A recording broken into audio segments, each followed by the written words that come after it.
Fefa tiene 30 años y en 2018 la diagnosticaron con esclerosis múltiple. Poco después decidió ser mamá y hoy es madre de 2 mellizos. Los invito a escucharla, a conocer su historia, a cómo dio con el diagnóstico, a conocer cómo vive su presente y cómo proyecta su futuro.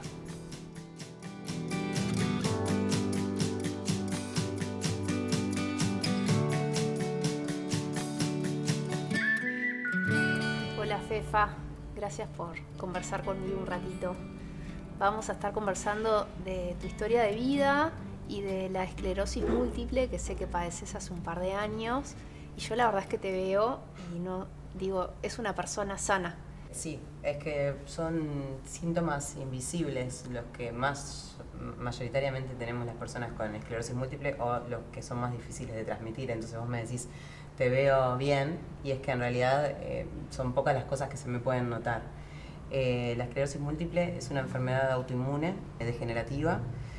Tu sistema de defensas ataca a tu cuerpo en lugar de defenderte de cosas que te tendría que defender de afuera. ¿Y cuándo te diste cuenta que tenías algún síntoma que podía ir por ahí? Comencé en 2016 a tener síntomas de que se me dormían las manos, hormigueos en las piernas. 2017 seguía, pero cada vez que iba a los médicos era, bueno, vos tenés estrés y en realidad estás bajo por tu actividad, tu trabajo, mucha demanda, entonces tenés que ir, descansar. Me recomendaban pastillas para dormir, que nunca tomaba porque yo estaba convencida de que no era mi cabeza el problema.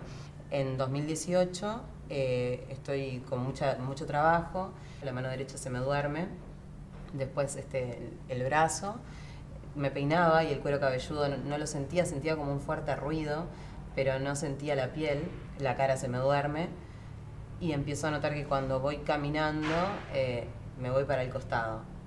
Pero iba a los médicos y insistían en esto, no, es tu cabeza, vos estás cansada, estás estresada. Entonces en un momento uno se empieza a convencer un poco de que realmente es su cabeza. Digo esto porque además es importante porque muchísimas personas, o sea, casi todos los que somos diagnosticados con esclerosis múltiple pasamos como por un proceso así, porque para la mayoría de los médicos es lo que más ven también, exacto, ¿no? O sea, estamos todos con estrés. Y es que nos diagnostican a personas jóvenes, porque en realidad es una enfermedad que se detecta más o menos o se despierta más o menos entre los 20 y los 40 años.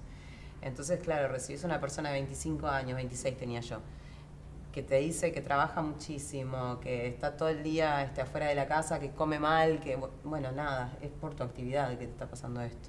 Entonces, bueno, fue como bastante difícil el proceso hasta que llegué a una neuróloga que me hizo caminar y cuando vio que me iba para el costado me mandó una resonancia.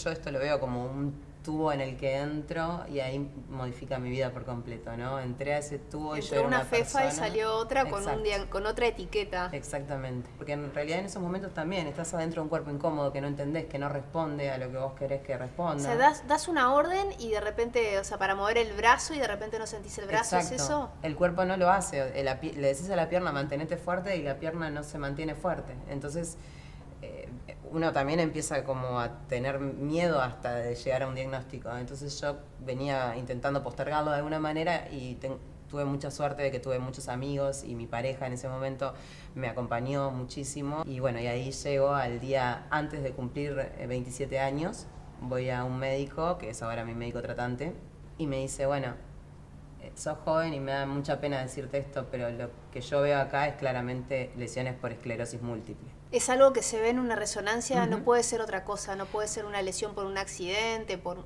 otra cosa. Según lo que yo entiendo, son como muy claras el tipo de lesiones porque es como que se ven que son varias lesiones a lo largo del tiempo, cada una tiene como diferentes edades y se repiten de diferentes formas, hasta tiene una formita particular la lesión de esclerosis. Y entonces él no dudó, él enseguida me diagnosticó, igualmente me mandó a hacer una punción lumbar para chequearlo porque hay algo en el líquido que confirma la enfermedad y efectivamente lo tenía. ¿Y no habías tenido anteriormente en tu familia? No, y es que en realidad se supone, aunque hay casos que son rarísimos, ¿no? De una familia donde 3 hermanos tienen, pero se supone que no hay un factor genético que determine esto. Pero tampoco se conoce el origen, hay muchas hipótesis, ahora se dice que tiene mucho que ver con la mononucleosis. Ajá. Que muchas personas, o sea, como que tienen esclerosis múltiple pasaron por la mononucleosis y bueno, se está estudiando eso, pero es que en realidad al no conocer el origen tampoco se sabe si tiene un determinismo genético. Bien, y saliste cumpliendo 27 años con ese diagnóstico, con esa noticia, que sabías que tu vida iba a cambiar. Bueno, como te digo, fue el día antes de mi cumpleaños el diagnóstico y para mí decirlo, mi mamá, no me olvido más, me había hecho ese cumpleaños una cena con mis hermanas y en medio del festejo les digo, bueno, paren un segundo porque tengo algo importante que decir. Bueno, y a partir de ahí en realidad decido no buscar en internet, sino como apoyarme en los médicos y en mis amigos, que a mi pareja le digo, filtrame la información que vos creas que esté preparada para recibir. Y un día hago la locura de entrar en internet, pero buscando otra cosa, busco esclerosis múltiple y no me acuerdo qué iba a poner, pero puse la letra F y me sale fase final.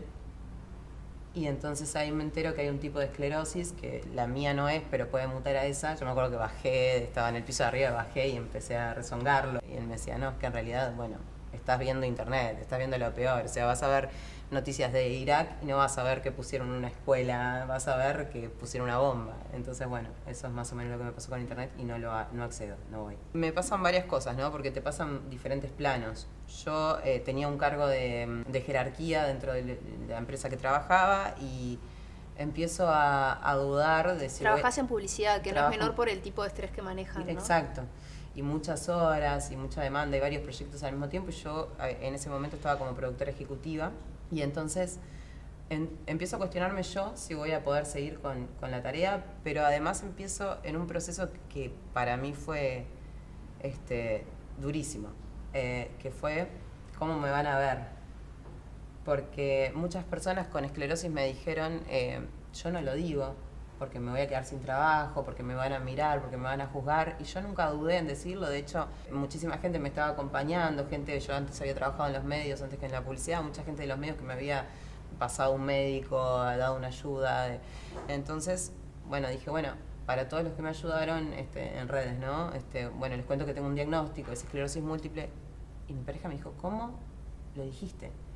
Y yo ahí caí en la cuenta, dije, bueno, sí, quizá me pueda cambiar en algo con cómo me ven, y bueno, eso para mí fue un poco de difícil, y enseguida noté que tuve un apoyo pero increíble, o sea, no hubo quien me juzgara, o al contrario, me hicieron muy fácil el camino. Hablando con mi psicóloga tiempo después, le digo, no, porque imagínate que igual es duro, porque si un día alguien no quiere trabajar conmigo por lo que yo tengo, y ella me dijo, si esa persona no quiere trabajar contigo por lo que vos tenés, ¿vos querés trabajar con esa persona? Y dije, claro, no. ¿Pero en qué afectaría una persona que trabaja contigo? De pensar, bueno, no le puedo poner esta mega publicidad a Fefa porque capaz que no puede con los nervios y con el estrés y la demanda, entonces la aparto, y en ese tipo de cosas. Conocí una gerenta de un banco que hasta que no consiguió la gerencia, 10 años trabajando en el banco, no se lo dijo a ningún compañero porque quería llegar ahí, tenía miedo de que no le dieran un lugar. ¿Te juntaste con otras personas que estuvieran también transitando por la esclerosis múltiple? Como sí. Para, viste que dicen que cuando uno se junta con pares, Uh-huh. como que uno que aliviana, ¿no? Sí. Como sentirse parte de una comunidad. Para mí fue importantísimo. Al principio que tuve miedo porque era como capaz que no estoy preparada para escuchar lo que me tengan para decir. Entonces, bueno, en esto de que sí me cambia de miedos y también me cambia como en la punción lumbar. A mí me viene una cosa que se llama presión intracraneal, que quedo una semana que no podía caminar, sumado a la debilidad que tenía en la pierna, y estaba muy ida esa semana. Y cuando vuelvo a caminar para mí fue un antes y un después, porque me copaba con mover las piernas, era como, wow, el miedo de ahora no poder tener eso, me dio caminaba y era, qué divino caminar, qué placentero. Y a partir de ahí empiezo como a cambiar muchísimas cosas de mi vida, hago un proyecto con lo que yo hago, digo, bueno, yo amo lo que hago, entonces, ¿qué puedo hacer bueno con esto malo que me está pasando? Y empiezo un proyecto documental. Y ahí me vinculé con personas con esclerosis. Conozco a un señor uruguayo que vive en Europa, que es un artista plástico. Al principio me mentía en algunas cosas, no me terminaba de decir con honestidad todo el proceso. Él ya tenía el diagnóstico hacía 15 años, cuando empezamos a hablar. Entonces no se abría para contarme exactamente todo por miedo de darme miedo. Pero de a poquito empezamos a tener una relación de amistad y él nada, a él le pasó como el mismo proceso que yo. Él me decía, yo dejé de mover las manos o me costaba mover las manos y de repente dice, miraba cómo otros movían las manos y decía, wow, no se dan cuenta de lo que tienen, es precioso el cuerpo y qué bueno la virtud que tenemos. Bueno, eso te empieza a pasar un poco cuando tenés miedo de perder algunas capacidades, ¿verdad? Y yo creo que eso es como un patrón bastante reiterado que veo en las personas que son diagnosticadas con esclerosis. O sea, de alguna manera te ayudan a poner como, ver lo positivo de la vida como más, con más atención. Empezás a valorar cosas que son esto, bueno, camino, me puedo mover, puedo hablar, no sé, hasta me puedo levantar. Nosotros tenemos algunas cosas que, por ejemplo, yo tengo unas fatigas a veces que son muy difíciles. Entonces, es como un ¿Fatigas, esfuerzo. que cansancio, que no te podés Pero levantar? extremo, sí, que me cuesta muchísimo salir de la cama o que, por ejemplo, termino de filmar 15 horas y me apago, pero me apago. Bueno, pero es Bueno, natural. pero antes del diagnóstico no me pasaba o antes de que los síntomas empezaran a mostrar no me pasaba. También es natural que ya tengo 30, capaz que empieza a pasar más y también hay que asumir eso. Que me puedo apagar, pero en unos niveles, o sea, puedo estar hablando contigo así y me apago. Tu idea de ser mamá surgió luego de la enfermedad, que creo que es como Bueno, raro o por lo menos, jugado. Contame un poco cómo fue el proceso de decidir ser madre, aún sabiendo que por ahí y sabés que va a haber un deterioro físico y con todo lo que demanda físicamente la maternidad, ¿no? Bueno, es que fue justamente a raíz de eso que, por un lado, lo hablé con... Lo primero que hago cuando me viene el deseo es hablarlo con un médico, con mi neurólogo, y él me contesta, mira, como médico te digo que no, que postergues, que no seas mamá, que te mediques. Como ser humano te digo que está buenísimo que te nazca esto y que a mí lo que me vino a la mente fue, yo, mientras que las piernas me funcionen, quiero caminar con un hijo, quiero poder correr y mostrarle que el mundo está buenísimo, pero quiero que lo podamos vivir juntos, poder ver todavía para mostrarle las cosas que a mí me parecen hermosas, y eso fue, nada, mi motor para ser mamá. En diciembre lo hablo con mi pareja y con mi médico. Mi pareja enseguida me acompaña, me dice sí es lo que vos sentís y nada, vamos a hacerlo. Estábamos los dos muy felices. En febrero voy a hacerme la ecografía, estaba embarazada y eran 2. Otra noticia. Otra noticia. ¿Y cómo transitaste el embarazo? Fue duro porque fue mucho miedo. Porque supongo que eso de no poder controlar tu cuerpo y en el embarazo menos lo controlás, debe haber sido 2 como de... es aún peor, porque ya el embarazo gemelar es un embarazo de riesgo, pero además, subí muchísimo de peso porque eran 2. Entonces las parestesias en las piernas eran fuertes, había veces que se me dormían más las manos de lo habitual y ahí empezaban los miedos, ¿no? De bueno, pero que el propósito era tener un hijo, ahora 2, para poder estar bien con ellos. Tenía miedo de que no me atacara en ese momento de la enfermedad, ¿no? Que no pasara nada y que pudiera estar con ellos bien. El embarazo en realidad fue duro desde lo psicológico, físicamente la pasé bien, no tenía problemas, no tuve complicaciones. En el amamantamiento las posibilidades de tener empuje suben muchísimo y ahí también era como, pero yo quería amamantar, quería tener ese vínculo con ellos. Entonces mi neurólogo me dijo, bueno, vas a amamantar 5 meses y después vamos a cortar y vas a empezar la medicación. Todo un poco más como meditado, digamos, programado por lo menos. Programado, sí. Bueno, y tus nenes hoy tienen 2 y medio, 3. Sí, 2 y medio. Podés jugar con ellos, te podés mover. Yo te veo y es como que me cuesta también... Imaginar, claro. No, como que no te veo limitada. Nada, creo que es más como también una etiqueta social, pero eso es más personal. Bueno, no, es que en realidad muchas veces pasa y es eso que yo te digo que también te da ese miedo de que el otro lo sepa porque decís, bueno, ¿hasta dónde me vas a subestimar y vas a pensar que puedo o no puedo con cosas que yo sé que voy a poder? Por ahora puedo hacer absolutamente todo.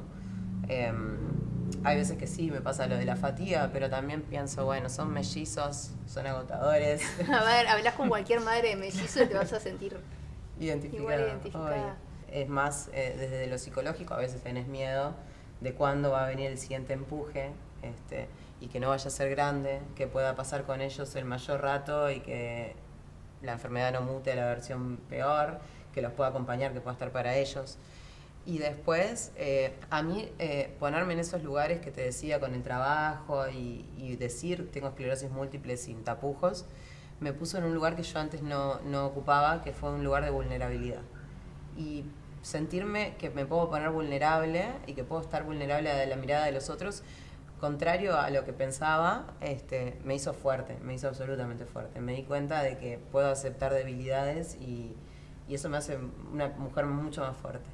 Entonces también me gusta para ellos como ejemplo, ¿no? Yo de hecho decido hablar de esto y me parece importante visibilizarlo para otras personas que estén transitando lo mismo.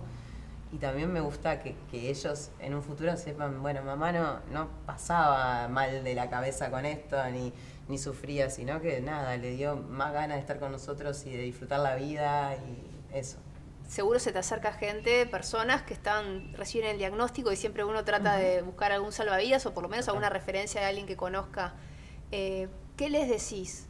Yo creo que, de hecho, 2 por 3 me pasa que me toca algún caso así y lo que digo es que va a pasar y va a ser parte de tu vida y vas a poder vivir con esto, que una cosa es aceptarlo, obviamente, que las etapas del duelo son difíciles y hay que tenerlas.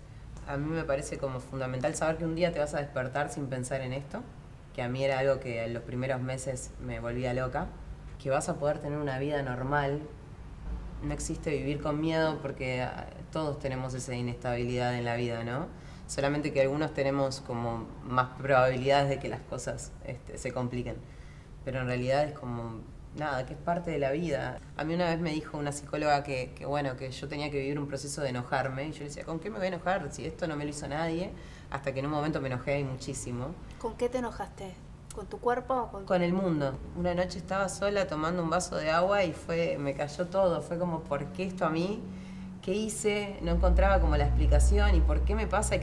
Y en un momento fue como, bueno, ¿pero qué tengo que aprender? Yo creo que lo primero a alguien que le acaban de diagnosticar es que no es ni el fin de tu vida, ni el fin del mundo, que hay profesionales capaces de ayudarte y que es fundamental lo anímico, cómo uno lo tome.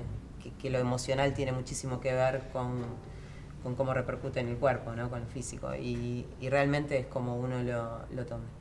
Y a las personas que les toca acompañar a alguien con esclerosis múltiple, ¿qué ideas les puedes dar para saber acompañar a un hijo, a un amigo, a una pareja? Mi pareja cuando yo recibo el diagnóstico, yo al principio pensé en ocultárselo, él tenía un hijo de 5 años, y dije, no, le voy a decir que no quiero estar más con él, así lo hago zafar, porque a uno le empiezan como esas cosas, ¿no? La culpita. La culpa, voy a joder al otro, ¿quién va a querer estar conmigo con esto? Entonces dije, bueno, se lo voy a ocultar. Y hablo con un amigo, le digo, no le voy a decir el diagnóstico, le voy a decir que ya no lo quiero más. Y mi amigo me dice, bueno, si no se lo decís vos, se lo voy a decir yo.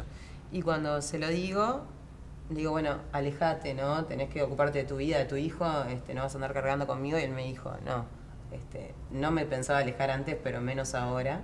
Quiero estar contigo en esto. Y él ha estado, de hecho es un sostén fundamental. O sea, necesitas ese tipo de cosas porque hay veces que incluso la negación te hace decir, bueno, capaz que no quiero ir al médico, capaz que no quiero escuchar lo que tienen para decirme. Otra cosa es los padres de uno y que no los querés amargar. Que no los querés amargar, pero que también es a veces importantísimo que el otro se ponga en el lugar de decir, yo necesito que me digas qué significa esto para vos como madre, tener una hija con esta enfermedad. ¿Y lo has podido hablar con tus padres? Sí, bueno, con mi madre fue larguísimo el proceso para hablarlo. De hecho, yo pensaba que ella no estaba entendiendo la gravedad del asunto. Hasta que un día, como una anécdota, me cuenta que en una reunión de amigas, las amigas estaban quejando de cualquier cosa y entonces ella les dice, no se quejen porque difícil es que a los 26 años tu hija venga y te diga que tiene una enfermedad degenerativa. Y yo ahí entendí lo que le pasaba a ella. Y a partir de ahí empezamos a hablarlo mucho más. Ella siempre estaba como en un lugar de fortaleza que a mí me hacía pensar que ni siquiera lo entendía o que no podía lidiar con esto y entonces lo negaba. Y no, en realidad estaba siempre intentando fingir que no pasaba nada para estar fuerte para mí. Y para mí fue más importante hablarlo y saber qué le pasaba. Recién hablabas de con tu pareja. ¿Cómo se proyectan a futuro? ¿O les da miedo o cómo lo viven? No, tenemos mucho, sentido del humor los dos. Fundamental. Y es fundamental. Bajar el estrés. Exacto. Y con mi familia también, entonces siempre que yo caigo y tengo algún momento oscuro, él lo rema con chistes, pero siempre es como, bueno, que vamos a poder, que tengo fuerza, que no conocemos cuál va a ser el final, pero tampoco conocemos el final de él. A ver, nadie lo conoce, ¿no? En tu Exactamente. caso además tenés esa condición que Exacto. otros, no sé. Exacto, entonces uno también es eso, ¿no? Él a veces me dice, bueno, pará con el drama, entendé que yo tampoco tengo claro si salgo a la calle y me pasa algo, entonces, nada, me lleva mucho a tierra, me ayuda muchísimo en eso. Por lo que veo también hubo como un cambio de perspectiva grande, de vida. Total. ¿En qué otras cosas? Yo creo que las dos cosas más grandes fueron cómo me tomo algunas cosas, cómo me tomaba el trabajo, cómo me tomo eso que parecen frases hechas y empezás a entenderlas. Yo tengo dos que mi abuelo cuando yo era chica me había dicho que el mejor chiste que le podías hacer a la vida eran los planes. Y para mí No lo entendía. Claro, era como, ¿qué dijo? Y tiempo después, o sea, cuando me viene el diagnóstico, entiendo. Digo, claro. Y después me vino siempre la frase esta de no le hagas, no te tomes tan en serio la vida que no vas a salir con vida de ella. Y la entendí por completo. Y bueno, es un poco así lo que me cambió, pero de disfrutar mucho más todo. Yo era muy ambiciosa y siempre estaba pensando como en el mañana, porque bueno, hoy estaba haciendo esto, pero ¿qué iba a hacer mañana? La mente humana es así, ¿no? Como Claro. naturalmente. Y a veces necesitas un freno, bueno, ese fue mi freno, ¿no? Que me dijo, bueno, pará. O sea, Un despertador. exacto. Disfrutás de la vida De igual, No, más. más todavía. Ujú. No es que te genere ni pena, ni nada. Cuando te cuentan, no es negativo. Me vino a enseñar muchísimas cosas. No voy a decir que no hay momentos que son difíciles. O sea, hay veces que yo que sé, aparece un síntoma nuevo y empezás a darte cuenta de que estoy hablando contigo y que hay una palabra que la tengo en el cerebro pero que no la puedo sacar y eso te sentís limitado y obviamente que hay frustración y hay dolor. No voy a negar que tenés momentos que sí, que te angustia, que sentís el cuerpo, hay días que sentís el cuerpo como que no responde o que no es cómodo, es un lugar incómodo, pero en líneas generales a mí me vino a enseñar como a disfrutar el momento. Hay como te escuchaba hoy también que charlábamos, mucha más conciencia, ¿no? Sí, total. Conciencia de todo, conciencia del cuerpo, conciencia del estar vivo. De la emoción también. Ujú, sí. ¿Cómo te ves de acá a 10 años? Siendo la mamá de Tomás y Galo, corriendo con ellos. ¿Adolescentes? Sí, bueno. ¿Suerte en pila? Ni me plantees esa parte. Y haciendo lo que me gusta hacer. Eso es lo que, como me veo. Me veo filmando todavía, independientemente de lo que pase con mi cuerpo. Voy a buscar siempre la forma, estoy segura, de esto que te decía, de aferrarte a la vida y a lo que te gusta. Entonces me veo al lado de la gente que quiero y me veo disfrutando. Hiciste un documental, estás en el transcurso de un documental, un poco como para resignificar esto. Uh-huh. Contanos un poquito dónde lo vamos a poder ver. Bueno, en realidad ahora estamos filmando y estamos en la etapa de desarrollo. Al mismo tiempo se está haciendo la etapa de producción, entonces estamos filmando al mismo tiempo que estamos buscando financiamiento y lo estamos haciendo. En realidad el propósito es llevarlo a las plataformas, cualquiera sea, pero que todo el mundo que quiera verlo pueda tener acceso a eso. Creo que tiene dos sentidos para mí importantes el hacer esto, que es, por un lado, acompañar a otras personas que estén viviendo situaciones de este tipo, y por otro también es una forma de tratar mi enfermedad retratándola en lo que yo hago. Para mí ha sido como súper sanador el proceso de ir documentándolo. Bien, supongo que estuviste obviamente con casos muy distintos. Uh-huh. Y la enfermedad, la esclerosis, tiene como caras distintas, no es que Muy a todo el mundo le pasa lo mismo. Contanos, para quienes no sabemos tanto, Uh-huh. qué otras caras puede tener. El tema de que el sistema te ataque la mielina de los nervios te genera en el cerebro y en la médula lesiones que son impredecibles. Entonces, o sea, puede atacar una parte que no sé. Puede ser el habla, puede ser la Exacto. vista, o sea, es muy diverso, Muy diverso. heterogéneo. Entonces, tengo casos, por ejemplo, en el documental de personas que están en silla de ruedas, Uh-huh. que directamente en un empuje quedaron en silla de ruedas. Hay personas que no ven, hay personas que dejaron de caminar y volvieron a caminar. O sea, vas para adelante y vas para atrás. Exacto. ¿Y es reversible? En algunos casos, en el mío, hay cosas que son reversibles. Yo recuperé casi todo, pero hay otros casos donde no. De hecho, hay este caso que vuelve a caminar, le habían dicho que era irreversible, que tenía el tipo de esclerosis que no revierte. Y bueno, dijo que no, que iba a volver a caminar él y empezó a hacer tratamientos y se puso en la cabeza de que iba a volver a caminar y volvió a caminar contra todo pronóstico, ¿no? Después hay casos donde sí, inevitablemente queda ciego o queda en silla de ruedas. Hay un caso que es una persona que de chiquita es raro que empieces de niño a tener empujes, pero ella empieza y le diagnostican que tiene un retraso en el desarrollo cognitivo. Y finalmente no era eso, pero no habían resonadores y no era tan frecuente hacerse una resonancia, era esclerosis múltiple y le había atacado el cerebro en las partes de desarrollo. ¿Cuánto juega el trabajo que vos puedas hacer a nivel psicológico? Supongo que fuiste acompañada en todo este tiempo, a favor o en contra, ¿no? O sea, pensar bien y pensar mal, ¿cómo puede cambiar esa enfermedad? Que en realidad, hay una degeneración notoria y en el cerebro, pero claro, capaz que desde la mente uno puede hacer algo o no. Yo creo que quizá incluso hay veces que no quiero que alguien que no sé, que diga, bueno, sí, yo le pongo todo, pero estoy en silla de ruedas, entonces, ¿de qué me estás hablando? Yo estoy convencida, de hecho lo siento en mi cuerpo, de que cuando estoy mal o yo me llevo a lugares donde, no sé, empiezo a sentir los síntomas cada vez peor y creo que la parte de estar fuerte o positivo, fuerte tampoco es necesario, ¿verdad? Porque todos podemos tener un momento de debilidad y caer y es sano y es necesario. Pero de poder ver lo que sí tenés y que tenés que seguir adelante me parece que es fundamental. Yo tuve igual la necesidad de tener acompañamiento psicológico que mantengo hasta el día de hoy porque después de que terminamos este asunto empezamos a descubrir que habían 200 para tratar, pero que fue cuando me voy a recibir la medicación. La primera, me dicen que me tengo que empezar a pinchar 3 veces a la semana, perdón, y que además, bueno, tiene como posibles contraindicaciones, hasta puede generar cáncer.